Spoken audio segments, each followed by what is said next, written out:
اے نوادہ کی سرزمین پر بسنے والے انسانوں، یاد رکھنا سرکار دو عالم صلی اللہ علیہ وسلم کا یہ اعلان بتاتا ہے کہ جانتے تھے کہ سب سے بڑا مقصد اگر کائنات میں انسان کا کوئی ہو سکتا ہے، جو سب سے بڑا انسان اعلان کر رہا ہے، جو خیر البشر ہے، جو خاتم النبیین ہے، جو لولا کلمہ خلقت الافلاک ہے، جو وہ شخصیت ہے جس کے لیے کائنات سجایا گیا، زمین بنائی گئی، آسمان بنایا گیا، سورج روشن کیا گیا، چاند جھی ملایا گیا، تارے سجائے گئے، جس کے لیے سمندر اور دریا بہائے گئے، جس کے لیے پہاڑوں کو نصب کیا گیا، انسان اور جناتوں فرشتوں کو وجود بخشا گیا۔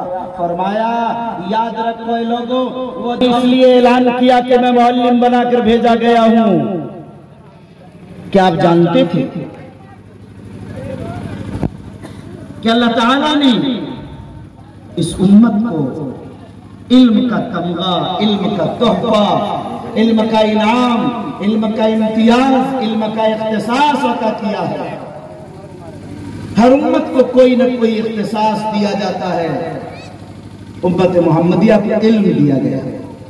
اسی لیے فرمایا سرکار دو عالم صلی اللہ علیہ وسلم نے اوتیت علم الاولین والآخرین، مجھے آدم سے لے کر قیامت تک آنے والے انبیاء، اولیاء، اصفیاء، اتقیاء، مفسرین و محدثین سب انسانوں کے علوم سے سرفراز کر دیا گیا ہے۔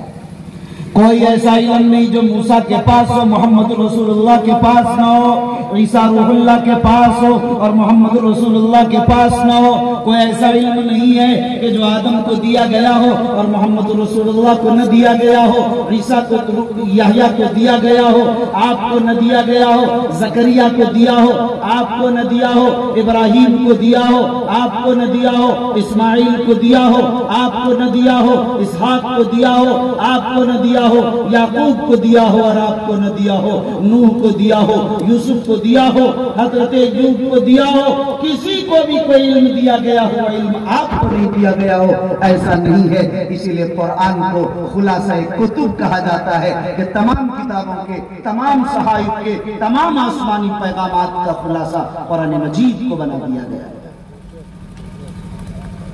اس لیے بنانا تھا کہ اس امت کو ہمیں تعلیم یافتہ بنانا ہے۔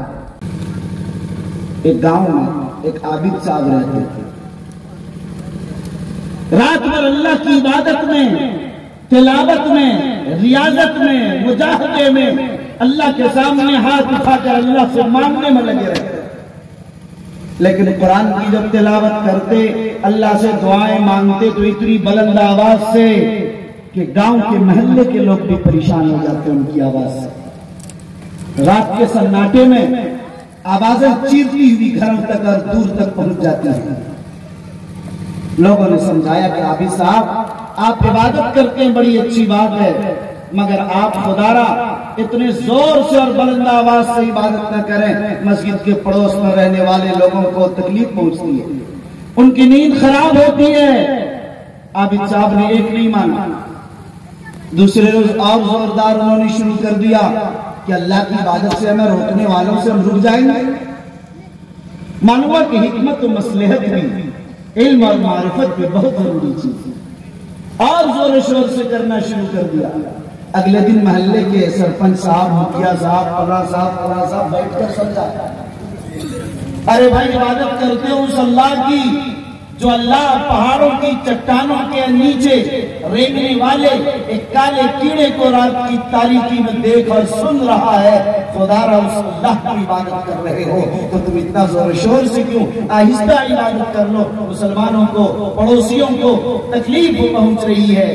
انہوں نے نہیں مانا، سوچا عبادت کر رہے اللہ کی، اس راہ میں کسی کی رکاوٹ برداشت نہیں کرے۔ بات بڑھتی چلی گئی، حتیٰ کہ معاملہ یہاں تک آیا کہ اگلے دن پنچایت، اب اس میں ایک نوجوان نے کھڑے ہو کر کہا کہ بھئی آپ لوگوں سے یہ نہیں ماننے کہ میں اس مسئلے کو حل کر لوں گا، آپ لوگ چھوڑیے۔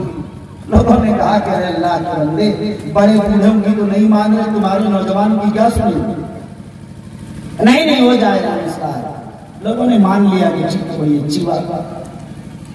اب سب لوگ گھر چلے گئے۔ اگلے دن اسی مسجد کے سامنے ایک درخت تھا، رات ہوئی، 2 بج گئے رات کے، رات کی تنہائی میں اس درخت کے اوپر کی ٹہنی پر چڑھ کر بیٹھ کر وہاں سے اس نے پتوں میں چھپ کر وہاں سے آواز لگائی. رات کے سناٹے میں سب لوگ سو چکے. مسجد میں عابد صاحب عبادت کر رہے تھے. رات کے 2 بج گئے.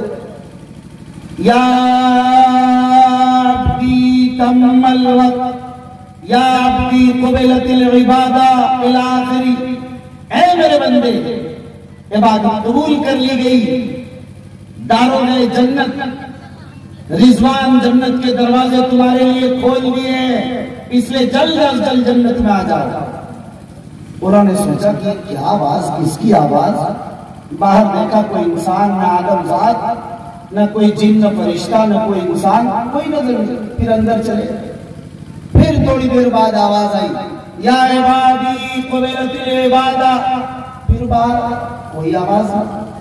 جب تیسری بار آواز آئی تو عابد صاحب کو یقین ہو گیا کہ واقعتاً میری عبادت قبول کر لی گئی. غیب کی آواز ہے, ندائے غیبی اور حاطب غیبی ہے. یہ صدا اللہ کی طرف سے آ رہی ہے. اللہ نے عبادت قبول کر لی مشکل حالات میں.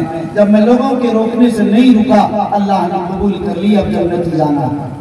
باہر آئے. عربی تو آتی نہیں تھی عابد صاحب کو, تو کیا کرتے؟ تو انہوں نے کہا کہ کم از کم عربی نہیں آتی تو ایسے ہی کام چلا لیں. یا اللہ کیسے جائیں؟ اب وہ جو اللہ میاں درخت پر بیٹھے ہوئے تھے نعوذ باللہ, انہوں نے وہاں سے آواز لگائی, اے میرے بندے کل رات ٹھیک 2 بجے نورانی ملائکہ نور کی رسیاں جنت الفردوس سے ڈالیں گے. اسے اپنے گلے میں ڈال لینا, بسم اللہ پڑھ کر. یہ فرشتے تمہیں کھینچ کر جنت میں پہنچا دیں گے. اب ظاہر ہے صرف 24 گھنٹے کا موقع تھا جنت پہنچنے کے لیے. اب 24 گھنٹہ پہلے اگر کسی کو بشارت سنا دی جائے کہ آپ کو جنت پہنچنا 24 گھنٹے میں, تو سمجھیے کہ کیا کیفیت ہو سکتی ہے. وہ کیفیت اس عابد صاحب کی ہوگی.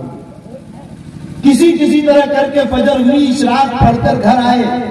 بیوی سے معافی طلبی کی کہ جو ہوا سب معاف کرو, شاید آج کے بعد پھر ملاقات نہ ہو. محلے میں گھوم کر سب سے معافی طلبی کرانی. لوگوں نے کہا لگ رہا دماغ چل گیا اس کا, کیا ہوا کہ سب سے معافی طلبی کر رہے ہیں. لوگوں نے سوچا چلو کوئی بھی معاملہ ہو, سمجھایا بھی تو کسی کو کچھ نہیں بتایا. آپ صاحب مسجد پہنچ گئے. ظہر تک فارغ ہو کر سب سے نہا دھو کر نئے کپڑے, سوچا کہ کفن والا کپڑا سفید نیا سلا الا کر پہن کے چلے. اب